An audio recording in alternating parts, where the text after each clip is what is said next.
want to thank Legacy Global Sports for creating an event and supporting an event that is, to me, like I said yesterday, comprehensive. There are a lot of things that we do to support our young folks. You know, we do everything. We travel those miles. We do the dirty laundry, even the stuff that doesn't smell so good. It's all good. But we sit and I think having an opportunity to share something that can change the trajectory of your son. And I'm not saying, a lot of people think that the National Center is about kids who are dysfunctional and so forth. It's not that.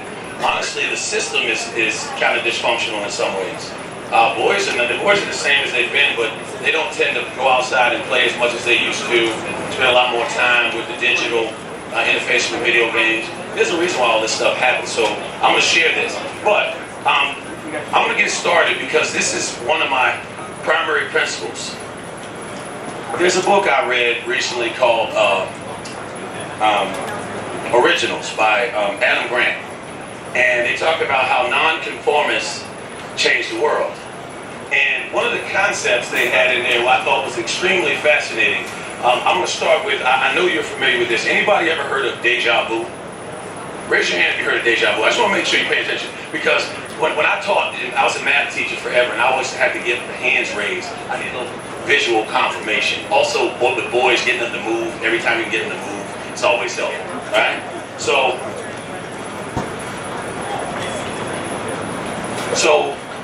deja vu. Deja vu means you see something new in a familiar way. Isn't that right? That you've been somewhere, and I don't know how it worked, because it's like, I feel like I've been there before, and I swear, I feel like I met you this moment, right? So deja vu is something that we've all experienced, but I want you to think of something and consider something very different. And the concept in the book Originals is called vujade, all right? So vujade, let's flip it. That's when you see something familiar in a new way. And think about it, all the innovators of the world, they see common things that we see all the time, and they invent an app or they create an experience, and all of a sudden people are like, why didn't I think of that? I could have thought of that. Isn't that right? So many times, but you didn't. You didn't take the risk. There's some things that prevented you from really reaching out and doing that. So I'm going to give you a little vujade experience, because the goal of this presentation is for you to have a little vujade when you look at your son. You're going to see that same guy in a different way if we do this right? So, first thing, anybody want to volunteer how many rectangles they saw in there? Yes, sir. In the back. Yes, sir. 10. 14. I got a 14. Anybody something else? Yeah. 18. I got 18. Anybody else? 32. I see 32. Okay. 28. 28. Got 28 here. 25. Which way? 28. 28 and 35. Got a 35 there. Anybody else? 40. Now this is like Price is Right. Everybody wants to get one more. I got it. Isn't that funny? It's really interesting. There's some psychology to that. I'm going to give you one more, so I'm closer to being right, or I'm a lowball you, right? So with this, hopefully this will stay up on the easel because a little breeze comes through. So this is something that's familiar, and we want you to see it in a new way. The answer is 36. Okay, now let's take a look at this. Okay, we're gonna make sure that I mean that. So if you take each rectangle one at a time, that's 9, correct? But then we can circle 2 at a time. So we have 2 at a time. That's still a rectangle, and they're actually, when you go sideways, there's 12 of those. So we're up to what? 21. But then I can go 3 at a time, right? Vertical and then horizontal, that's another 6. So we're up to what? 27, right? But then I can go 4 at a time. And that's when people go, oh, I didn't see that, right? 4 at a time, and you can do this, 4 boxes of 4, and then I can do what? 6 at a time. Uh-oh, skipped over it, right? So 6 at a time, and then I can go across 6, right? So we're adding up, and then I can do what? The whole thing, so it totals 36. Now that's interesting, you just had some vujade, right? Because you're not going to see this familiar thing in the same way ever again. Isn't that right? And it's really interesting. As a teacher, I taught algebra, I taught geometry, and so forth. And I could almost tell the age of my boys, my ninth graders. I could tell which month they were born in. I said, you know, your birthday was at the beginning of the year. Yours was probably at December, wasn't it? Because sometimes when I taught geometry, they weren't ready to deal with the abstract concepts of these proofs and these definitions. They wanted to do the X's and O's, right? And so, but 3 months later, this guy who thought geometry was the worst thing ever created, he was great at it. And so it was just a matter of time. So one of the things that I want to share with you, this Bourgeois Day kind of thing here, is just to help you better kind of see that you can look at something that you've been seeing your whole life a completely different way if you've been informed. So that's the goal, all right? Little Bourgeois Day. All right, now, I've given you a handout, but I want to make sure again, some of you were here last night and some of you were not. But the handout, one of them talks about the National Center and what we offer as a program. If you don't have a handout, and I don't mind a little noise, I taught at a boys' school for 25 years. That stuff happens all the time. I'm good with it. But I gave you a brain science slide, but I want to make sure that we're in the right place. Now you have to understand, I was raised in a household, 5 boys, 1 girl, single parent. And we were at the lower end of the spectrum when it comes to socioeconomic. But we did what we did. My mother had a rule. It was called my way or the highway. It was very simple. And here's the problem with that. My brother took the highway. And it's a challenge for him because he went to jail when he was 18 years old, just old enough to get locked up. It was like it happened. And that was the choices he made. He was a straight A student in middle school. I was a straight A student in middle school, but it was the peer group that he was with. So one of the things I want to share with you, there's sort of 3 things that are happening to all of our kids. There's nature, you know, the wiring you have. There's nurture, which is what we do with them. And then there's the culture that's influencing. And the culture is like windshield. And they're dealing with a different kind of windshield right now. So we got to arm ourselves a little bit. Now, I talked about boys being impulsive last night. Me jumping off the roof with an umbrella thinking I could float to the ground ever so gently. But here's another thing. Boys have what we call a minimalist mindset. All right? It's really interesting. And here's a classic example. So I told my son, I said, clean your room. Go clean your room. How many of your boys, if you just said that, you would just do it the first time just right? Anybody want to raise their hand? Okay, we have some real people in here. That's good. Well, it's an 80-20 rule because there are some who will just go up and do it. But then I ask my daughters the same thing, we get a different result, right? Now, not all girls are going to clean it all perfectly. But here's what I noticed. I send my son up to clean his room. He goes upstairs. 1 hour later, now my son's 25 now, so I'm going to talk about, he had an iPod. So I walk into his room and I'm going, this room looks worse than it was when I told you to go up here, right? And he's sitting on the bed, and he's going, Dad, I found my iPod. And I go, son, I didn't ask you that. Why didn't you clean your room? He said, well, there's some really good music on here. And I've been looking for this. I said, but here's the problem. I bought you another one, so now you have 2. I said, now you're in trouble, right? But I said, okay, I'm gonna cool down, because my mother is what I call a kung fu mom. And that's one of those ones where my way to highway, everything goes this way. And that's okay, because I'm safe and sound. But it didn't work for my brother. So I understood that it's not all about kung fu. Sometimes you got to use a little tai chi, okay? You got to use the force. So I sat down and I had to think about it because my son's really smart kid, so you got to be careful what you say to him. So I sat down and I said, son, sit down beside me. I'm going to clean your room for you. So he looked at me like I was crazy. And because he knew Dad was up to something. I was calm. Tai chi, remember? I cleaned his room. It takes me an hour. So then I turned around and I said, son, I cleaned your room. Now you have to do my chores, what I had to do, for an hour. He said, that's not fair. I said, life's not fair. It's going to be fine. But then he said, well, I don't even know what you're going to do. I said, I'm going to make something up, right? So, but here's what I did. I didn't realize this. So I cleaned his room. But then I said, I don't want to go through this experience again. How many people just go through the same experience, right? So I said, here's what I'm going to do. I took a photo of his bed, his floor, his dresser, his closet, his trash can, and I took a picture and I hung them in this room and I said, listen, the next time I ask you to clean your room, it needs to look like this. Now, I asked myself, how many times do we use our words to describe what we want our kids to do, particularly these boys, and they go, yeah, and then you do something else, right? But as coaches, we always demonstrate, hold your stick this way, get your feet that way. But as parents, we just say it just because we are ordained by the Almighty, whoever, that they should get it right the first time. But who's the one that's frustrated? Us, right? So what I realized is that you have to show them an example of excellence if you want that. Because in the classroom, the very same thing happened. I gave them a writing assignment that was math, that was writing. I said, describe the process, what you were thinking about. Even if you're wrong, describe it. They all got it wrong. These are smart boys. But they didn't meet my expectations because mine was all in words. And I said, you know what I did? I went back and I did the same problem myself, and I didn't put my name on it, and I submitted it. And then I had the kids all look at it 3 at a time and say, which one's the best one? And why is it better than the other one? So once they got to compare what was good, the next time they did it, they all made A's and B's. But it was really me. It wasn't on them. It was on me. So just like my son in his room, I never really showed them. They saw a clean room before, but he didn't know what the process was. He thought, I put a couple pair of shoes over here, I do this over here, and I'm clean. Because remember, that was his standard. Now understand, boys are purpose-driven, right? What's the goal? Clean your room. If it's clean to me, it's good. Now, let's compare that to my daughter doing the same thing. My daughter does this. I just say, see, I don't even get the word clean out. She's already moving, right? She cleans the room. Here's what a typical girl in my family would do.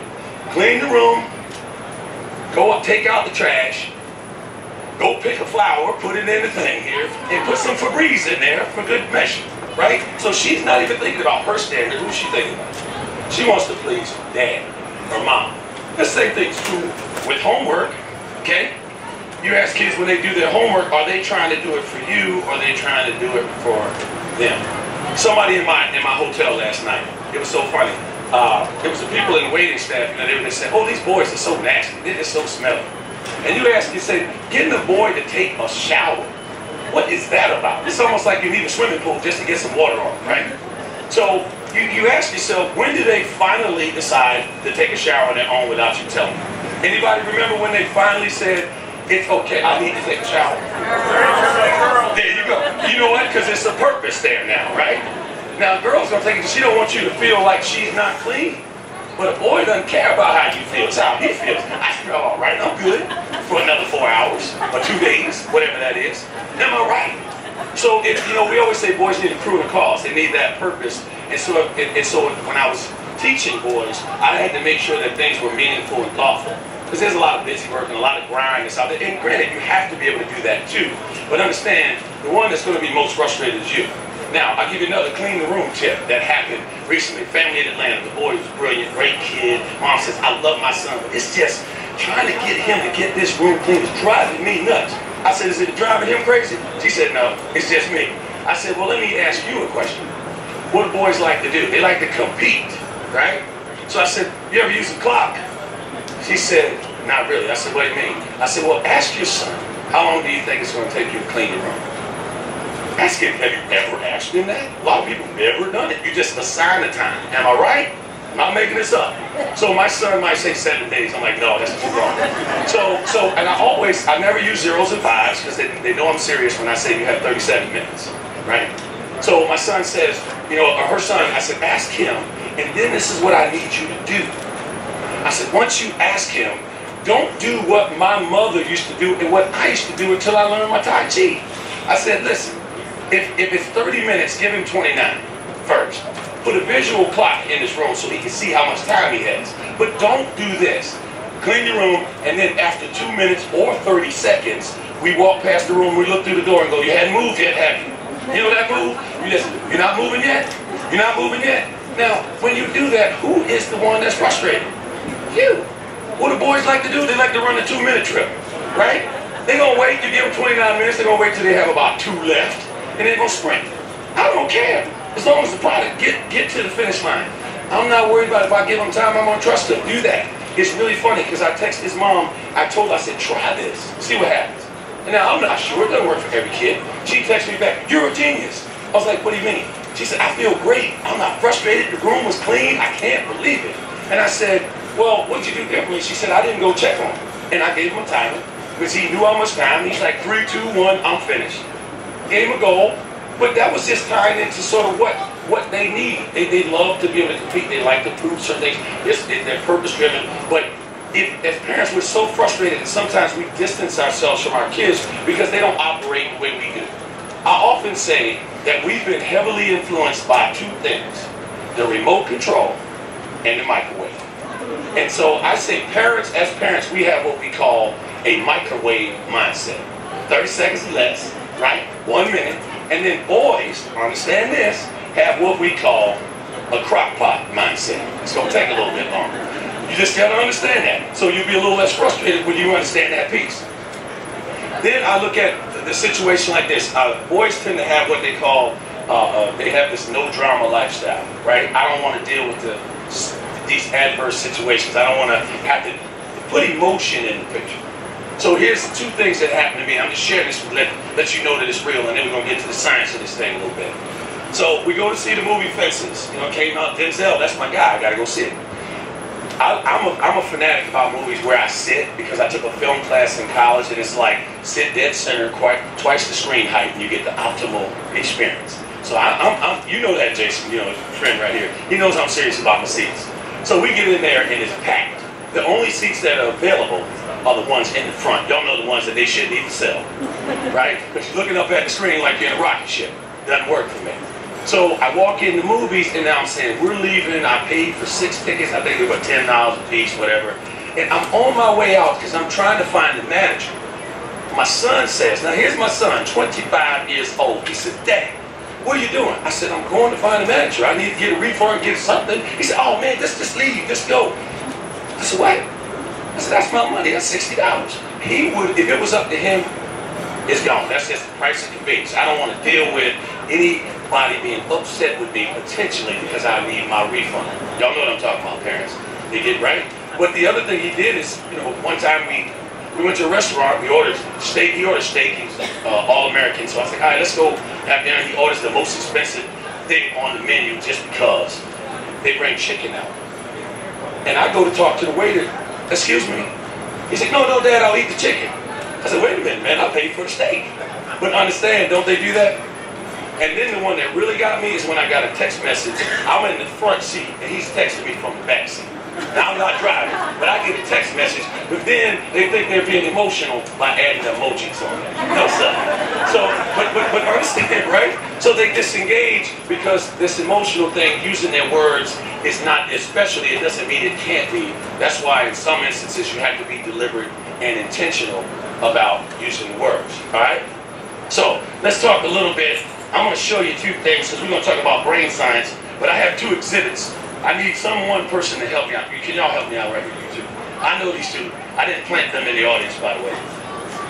So I have Exhibit A and Exhibit B. Boys see and hear the world differently. So I need y'all to pan them around, and I need you all to guess which one was drawn by a boy. And you need to turn around and take a look.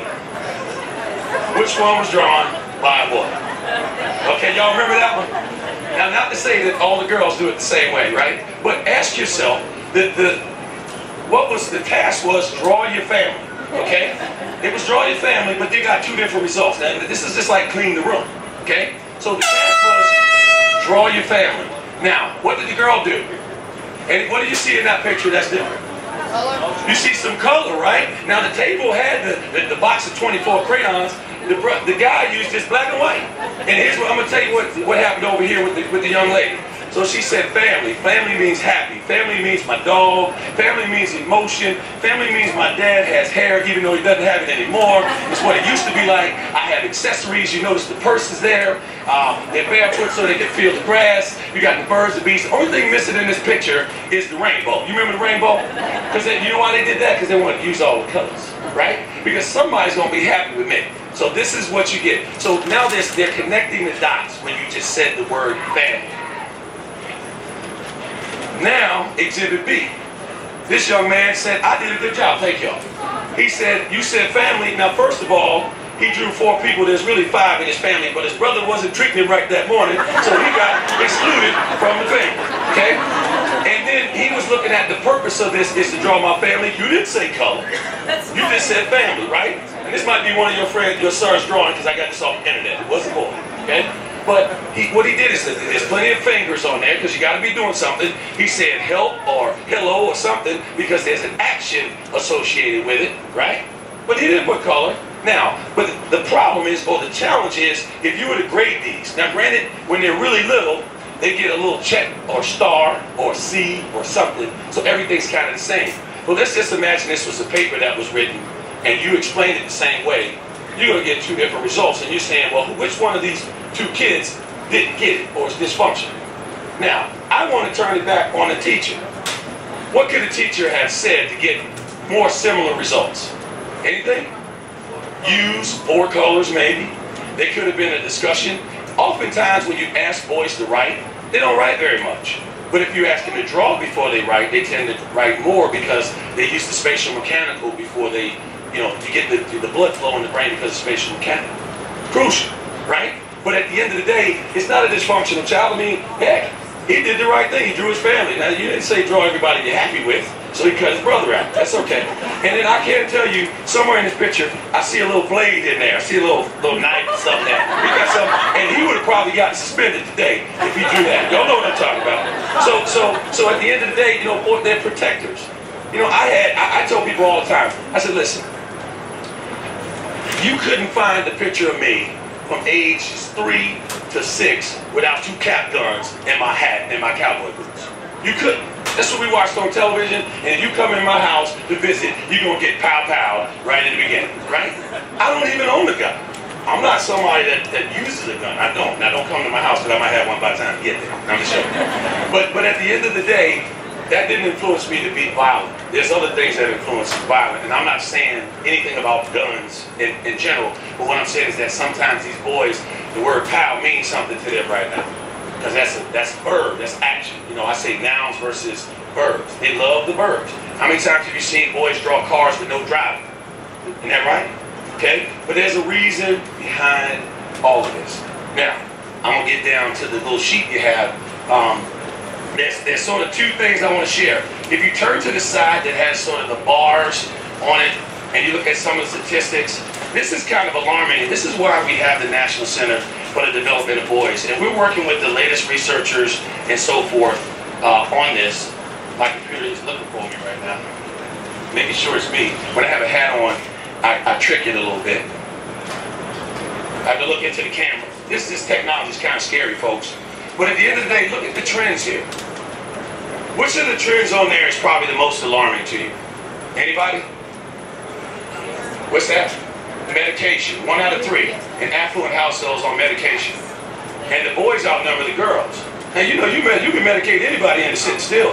Y'all know what I'm saying. But at the same time, what are some of the things that's causing that or allowing people to think that they need to be medicated to sit still? Boys rather be participants than spectators. My son, when I said don't touch that, that just means get real close to it. Right?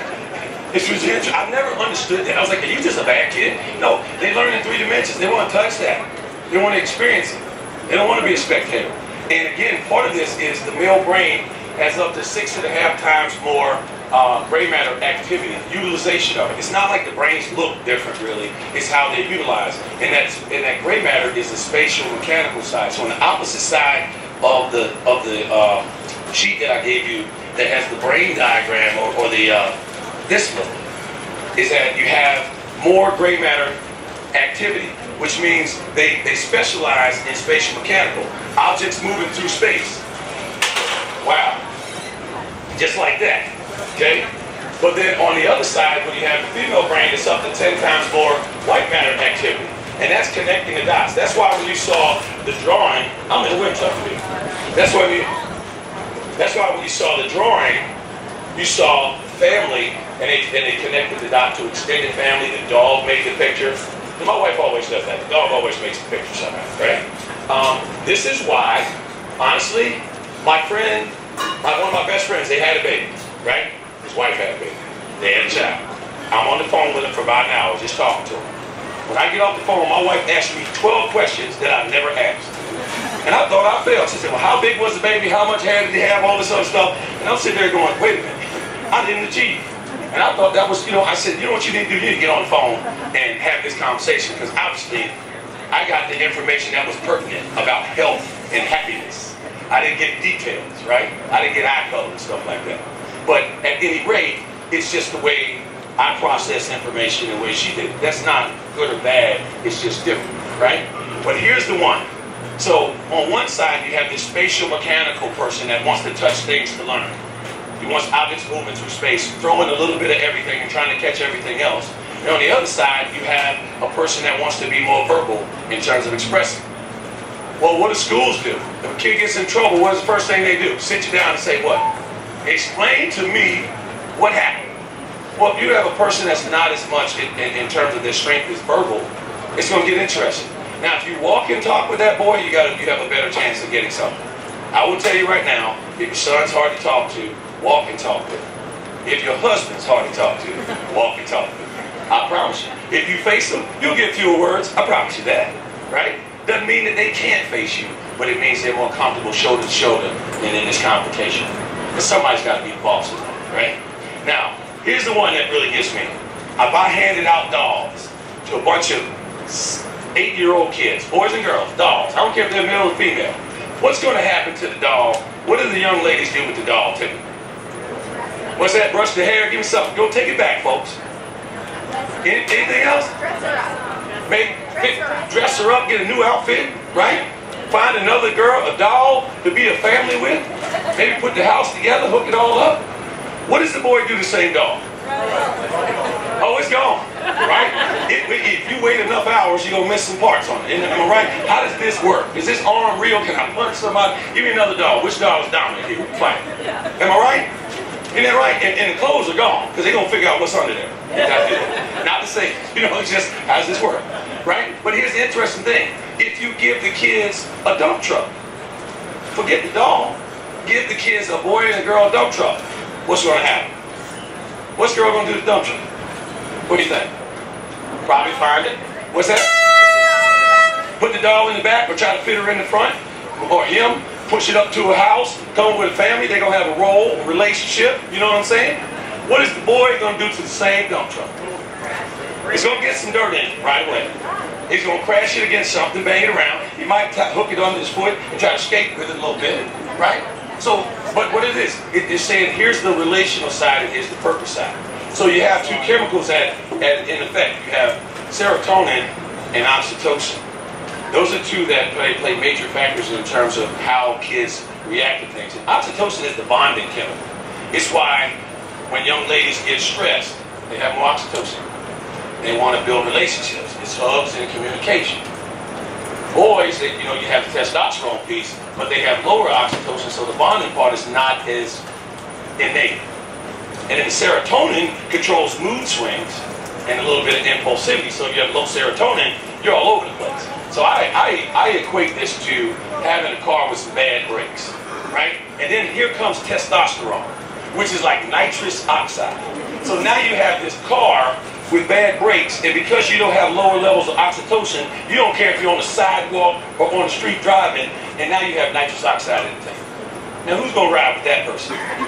Right? That's why they say boys learn by crashing into things, because again, it's a lot of trial and error, but this car's moving pretty fast, and they're not using the kind of judgment that they should because the frontal lobe develops later. I said this yesterday, everybody talks about the magic age of 25, the insurance rates drop and so forth. But a lot of research shows that male brain is going to take all the way to age 30 to really fully mature, particularly when it comes to the frontal lobe. So that means those decisions are going to be interesting. And they leave our homes at 18. That's almost all those years that are left. And we were like, yeah, that works. But remember, back in the day, there were some other experiences on the nurture side that helped the young men. And there was probably more structure in their lives back in the day. It's less structure now, am I right? And so they don't have the scaffolding, if you would, that they used to have, right? And so here's the deal. I have parents that talk to me all the time, and they'll say, my son all he wants to do is play video games. Anybody have that outside of Lacrosse? They want to sit and play video games a lot? Or they're always somewhere? Why do they love playing video games so much? They can win, right? This action, all those other things, but they can win. What else can they do? They can press reset if it doesn't work. Am I right? They even have avatars, like you can create someone that looks like you in the game. Why wouldn't you play that? I had a dad at a car dealership. I went to buy a car, and so I gave him my business card from my address, and he said, wait a minute, you work at the National Center for the Development of Boys. I'm having an issue with a boy in my house. He said, I have a blended family. I have 3 kids. My new wife has 3, and she has a 15-year-old son. We've been married like, yeah, I see you cringe over there. See that? He says, I don't know what to do. I've been nice to him. I've been rigid with him. He doesn't respond to anything. All he wants to do is go in his room and go up there, lock the door, and kind of play his video games. So you know what I did? What would a parent do? Give me a typical response. Kung Fu. Now think Kung Fu. Everything. I'm pulling wires out of there. I'm pulling paint off the wall. You don't stay there forever. So he took the video game and he took the television, everything out and put it in the closet. And he says, that's my solution.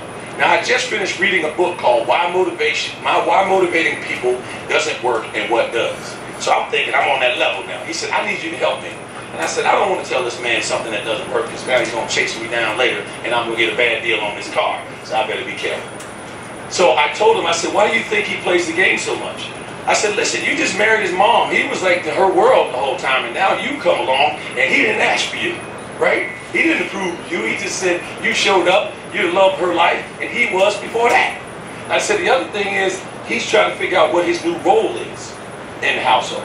So he's just trying to make a way so he can go in that game and have a great role. He knows exactly what his role is in there. He doesn't even know what his role is in school sometimes, and he definitely doesn't know when you show up. So I said, I'll tell you something to try. There's an acronym. It's called GOTL. Get on their level. Got to figure out what's going on in their world, right? So I said, how about try this? I was just saying, all right, man, if I was in that situation, what would I do? Because I've done this before. I said, what time does he get home? He said about 2:45. I said, well, can you get home beforehand and set everything back up? What? He said, really? I said, set it all up, but here's what I want you to do. When he walks in the door, tell him, hey, listen, I'm trying. This is not perfect. I love your mother. I love you. I don't know how you feel about me, but I know that you care about this game. It matters to you, and you matter to me. So we're going to try. But we got to set some parameters on this. How about if you play that game for an hour, make it 59 minutes, and then you do your chores? Because I'm trying. Can you try with me? That's all he said to me. I get back the next day to sign my paperwork on the car. He said, you're a genius. I said, I'm not a genius. I said, but he said, this kid, what he did, he literally said he did this. Came home, he played his game, he shut it off in about 45 minutes. And he said he came downstairs, he washed the dishes, took out the trash, and he sat down on the couch next to me and his mother and just started talking to us. How about that? Now, that was just the fact that this boy valued something, and that the dad just said, I'm going to try to connect with you on what you value instead of you coming to me. Just that's something very different. And that was a little more Tai Chi right there. But that was shocking. Now, I didn't get a better deal on the car, so that was the end of the story. No good. So what we're trying to utilize is the fact that if you can speak their language, you're always going to have better results, right? But I'm going to share one on this chart here, and you can look at some of the other things, because I don't have as much time as I normally have, so I'm going to share this. Look at the bottom center of the chart. There's a little Z's down there at the bottom here.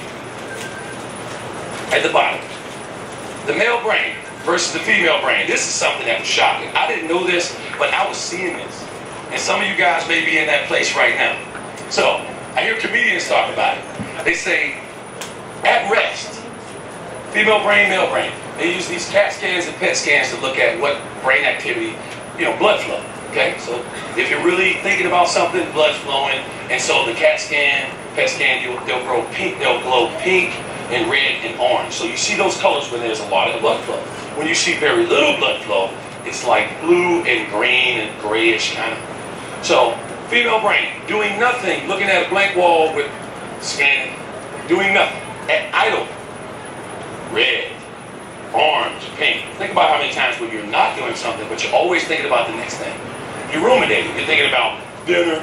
You're thinking about somebody's birthday. You're thinking about dog. Did they get fed, right? You're thinking about what you're going to wear later. Oftentimes, I noticed about my wife. I said, do you ever rest? She's thinking about the next thing. Now, there are a lot of guys that do the same thing. But honestly, when I think about guys, this is the story where they did the same thing. Thousands of people they tested. Same brain, looking at, staring into space, doing nothing. Male brain, blue. Nothing going on. Little bit of pink, breathing, heart rate. That's what's going on. So what that means is periodically the male brain will just idle like a hybrid car at a red light. And so what happens as an educator, what you have to do that's when that movement comes into play. That's why when I teach, I say, raise your hand if you heard me. Or I'll say, high five somebody if you think they're right. Or walk over here and change that. It's really interesting because if the male brain will shut down. How many of you have ever talked to a male, including men, and you're talking to them, and they ask you a question, and you're like, were we just talking about that? Am I right? Now, honestly, it's because the brain will idle. And so what you have to do is you have to keep them engaged.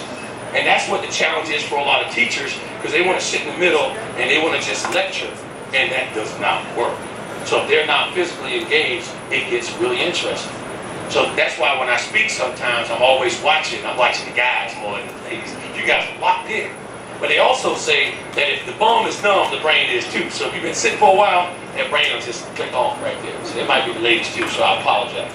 So at any rate, that's a basis for this. The other thing that you have is hearing at birth. Female hearing is up to 7 times more sensitive than male hearing. And by the time you get to about 40, it can be up to 20 times. Yes, the hearing. And it's more tones as much as it is volume. So I always wondered, I thought my mom was like Wonder Woman. I said, how can she hear everything? Right? And my sister used to say, why are you so loud? You know, boys are loud. Part of it is the hearing.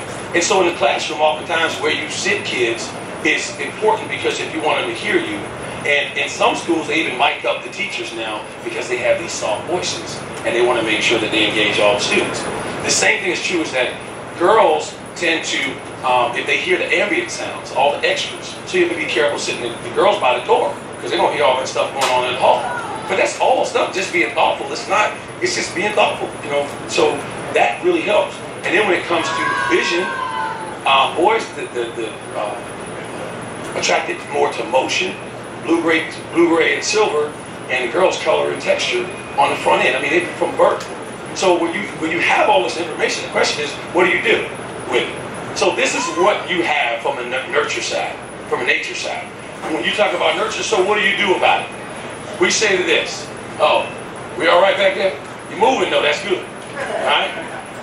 So you turn around and you say from a nurture side, what do you do? Boys, the first thing boys need is a safe place to fail. They need task-specific empathy. What they need to do, how many times do you tell a boy to do something and you even over-explain it where you take the novelty out of it? My good friend, he put together a little tractor for his son for Christmas. He had it ready to go.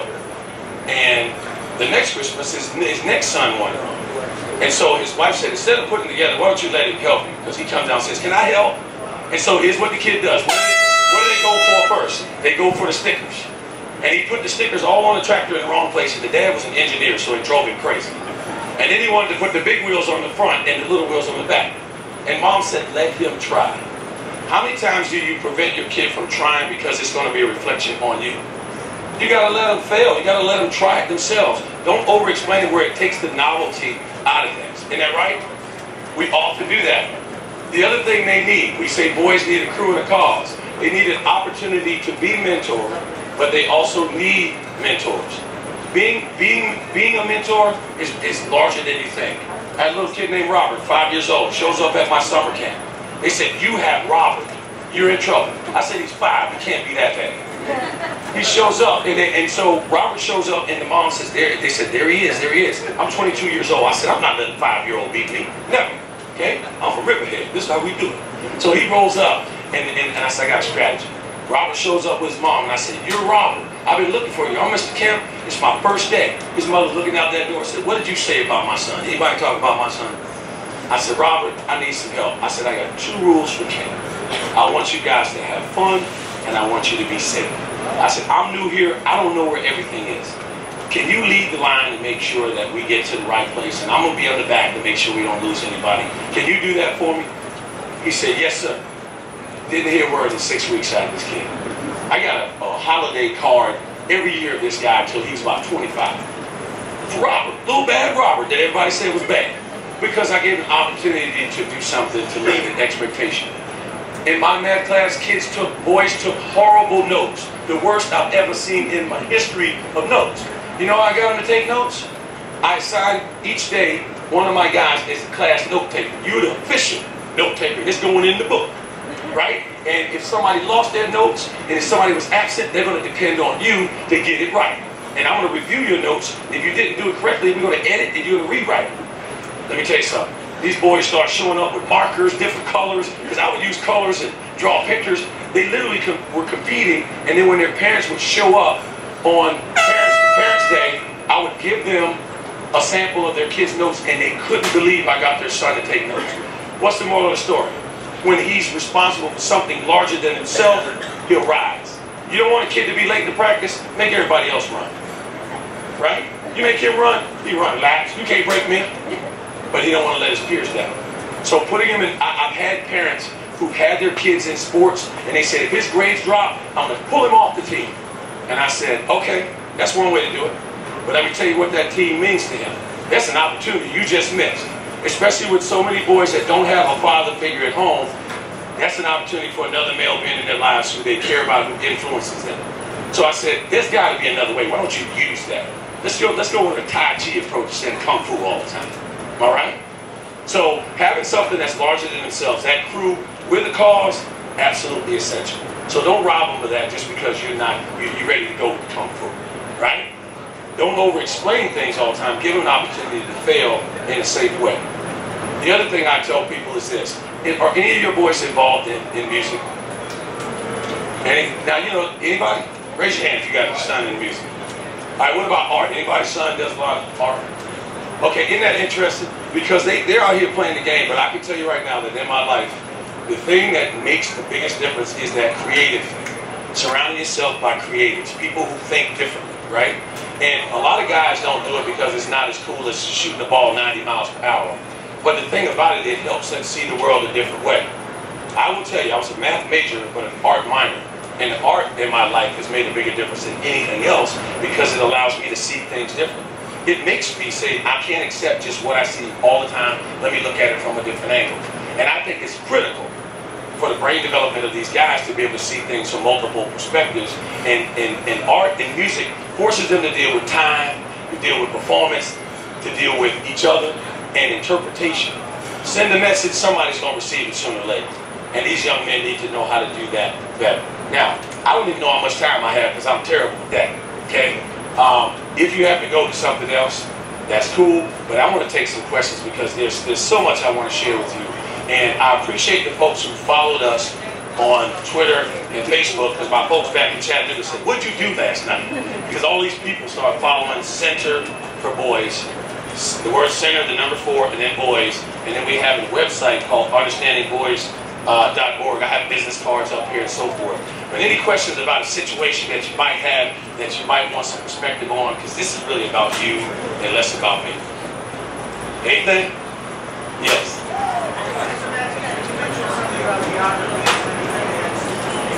Yes. Yes. Geometry is the one that we hit the wall. So the question is, you know, about schools that encourage the kids to do accelerated math, and then all of a sudden they're in the 8th grade doing geometry or something like that. And always, when I see those guys, remember, this is an 80-20 rule. There are 20% of the boys that don't really fall in this category. They're fine, and a lot of them end up in the geometry in the 8th grade. But the ability to do the abstract reasoning is crucial. That's something that separates those guys. And you're right, they'll be a straight A algebra student, and they'll struggle in geometry, but oftentimes in about 3 months, they're fine. So what I would say is, sometimes math has to be sequenced a certain way. Sometimes they can do algebra 2 before they do geometry. So in some schools, they just swap them. And it depends on the school, but sometimes they can do algebra 2 and then they can go to geometry because the proof side of it is where they break down, not just the actual solving right triangles and so forth. So I would say it really depends on the child, and oftentimes those guys that are accelerated, they often have that bridge brain anyway, and they can kind of handle that. So there's nothing wrong with them if they can't do geometry right away.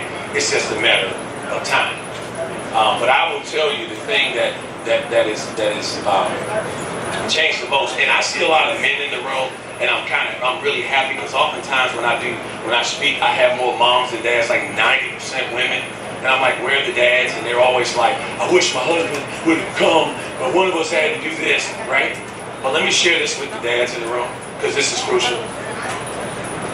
This is my own personal story. My son, love my son. He pours anybody, he coaches a lot of these guys, he does his thing. Still a work in progress. He's 25. Remember, he's still moist in the middle. I got him. All right. So my son, once perfume got to him, I lost him. He fell in love. He took a lot of showers. That was good. But he lost his mind.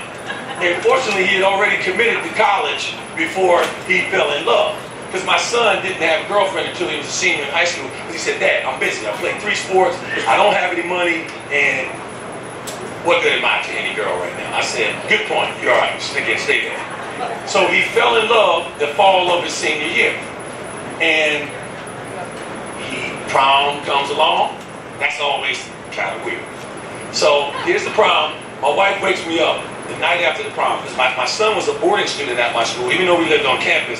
Because I said, I don't want to wake him up in the morning because I'm not going to college with him. That's my goal, for him to go to college without me, right? So he's living in the dorm, and he says, Dad, can I stay home for the prom night called the Blue Slip? Because I treated him just like any other boarding student. I said, sure, son. I said, but your curfew is the same curfew they have in the dorm. He said, oh, wow, I'll stay in the dorm then. Because he wants to stay out later. I know what the witching hour is. I'm not having him out there too late. So anyway, my wife wakes me up at 6 o'clock or 6:15 the night after the prom. She goes, Troy. I go, you waking me up at 6 o'clock. What's going on? She said, I don't think TJ stayed in the dorm last night. Now think about this. I'm freaking out. I'm a school administrator. I'm associate head of school. And the son's AWOL, right? So I'm not sure if he's AWOL. I gotta go check. So and now at 6:30, I'm just like half awake, splash some water on my face, flip-flops on. I go over to the dorm. I see shoes, tuxedo, nobody. Oh my gosh. It's 6:30 in the morning, my son is gone. So I call him. He answers the phone on like the second ring. I go, son, where are you? He goes, Waffle House. I said, Waffle House? Yeah, Katie came and picked me up and took me to Waffle House. I said, really? So I hang up the phone, tell my wife, she goes, he's not at Waffle House, I'm telling you. My instincts say. I said, you got some inside information I don't know about. I said, okay, we'll talk. So I called him back and I said, which Waffle House? He goes, click. I go, oh my goodness. So here's what happens. So I drive in my car, because folks, I'm telling you, because this could happen to you. So I'm driving down, I'm thinking, kung fu. And I'm thinking about my mom, like, kung fu, that's all I know. Woo, kung fu. I'm driving fast. I'm like, all right. So I get down to the hotel, and I park my car, and I go down to the lobby. And I sit down in that big chair right at the bottom of the elevators. So I call him one more time. And I said, son, so now I'm in Tai Chi mode, because I got to pipe down. I'm like, Tai Chi. He comes down, I said, son, you're up. I said, I know you're in the hotel. You're up in some room up there. I don't know where you are, but I'm in the elevator. Come on down, man, let's go. I know he's like freaking out. He's like, oh my God, this is like, so he comes down the stairs, tail between his legs, kind of tucked over. And I don't yell. I'm in Tai Chi mode, remember? I said, come on, let's get in the car. So we get in the car. We drive home. I don't say a word, so now he's freaking out. He said, last time he was quiet, he cleaned my room for me, you know? Something's coming up. So I'm thinking here, I gotta think. So I get home, and I grew up in the church. I'm not saying with anybody's religion, this is not about faith or anything, y'all do what you want to do, but this is what I did. Anytime I got in trouble, I said, I gotta punt this one. I'm gonna take it to church. So I said, son, let's you and I go to church. Mom, stay here, just me and you, we need to sit next to each other and do this thing. Literally, we go to church, we sit down in the pew, and the pastor says, I go to Baptist church, you can kind of tell that probably right now. So he said that the sermon was on forgiveness. I kid you not, this happened. So we leave out of there, and so I'm really in full Tai Chi mode now. I'm good now. I'm like, okay, I'm settling down, but I still have to come up with a strategy, because with boys, here's the thing you have to do. We call it rigid flexibility. Don't take away hope when you make rules. Half the time they're going to penalize you anyway. You ground the kid, you take away the keys, you're carting them around the whole city, right? You take away the cell phone, now you're mad because you can't reach it. You know what I'm saying? So think about that, right? Always leave some hope, because if you take away hope, they're really good at doing the hopeless anyway. That's why the suicide rate for boys, successful suicide is 4 times what it is for girls. Because they go to hopeless that quickly. Understand? So here's my point. I'm in the car, we go to church, we walk in the parking lot, he's still trying to figure out what dad's up to. So I walk around the car, he's like, is this kung fu? What is this?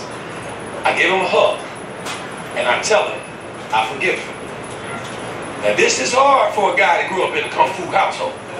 But I knew that I didn't want to lose my son in the middle of this. Yeah, he made a mistake, he really screwed something up. But I had to forgive him because this is the thing I didn't realize. He said to me, he said, Dad, all this stuff is easy for you to do because you're perfect. I said, what? Because sometimes successful fathers and mothers, they see the best part of us. They don't see the worst part. They don't see when we make a mistake, we make a wrong turn. And they don't see us, definitely don't see us own it in front of each other. Men, we don't like to own what we did wrong in public, right? We'll describe all kinds of reasons why we're right, but we won't ever share when we're wrong. And so they don't even know how to do that. So I said to my son, if I want my son to forgive somebody, no, I'm going to have to do it for him. That's what that was about. So faith or not, I did get some message there. But I turned around and I had to show him that because in order to, what boys have a hard time doing is expressing love at times. They know how to fight, they know how to run, but they don't know how to express themselves and show love. And what they're looking for is men. Honestly, mamas, y'all do your thing. I love my mama. I send her a Mother's Day and a Father's Day card because she was the only one we had, right? But at the end of the day, that love that they need to know how to show, they got to see men do it, and that means men be vulnerable. Crucial, especially those dads that are high flying. Executives, you got to show vulnerability as much as you show how to make money. It's that simple. So again, hopefully some of the things I share will resonate. There's so much more. I have a hard time speaking in a short period of time because I'm so passionate about what I do, because I could have easily been one of these statistics that you read about. And this is not about, yes, there's certain kids that have adverse experiences, poverty, there's race, there's all kinds of socioeconomic things and barriers, but in every household this is affecting boys across America. And don't be surprised if your boy is not being his absolute best. If you want the video games to claim them, then staying the course. What I suggest is a book that I highly recommend. It's called Saving Our Sons. It's by Dr. Michael Gurian. He's a friend of mine. He's on our advisory board, but he's written a book that talks about everything from the culture that we have to the foods that we're serving these kids. Male testosterone today, I saw one study that said it's about 30% less than it was about 40 years ago. Look at the products on the shelves right now. They're not getting the exercise they used to get, right? And they're eating neurotoxins that are changing that body chemistry and that brain chemistry. And we're dealing with, all we're doing is medicating our way out of it. There's got to be another way.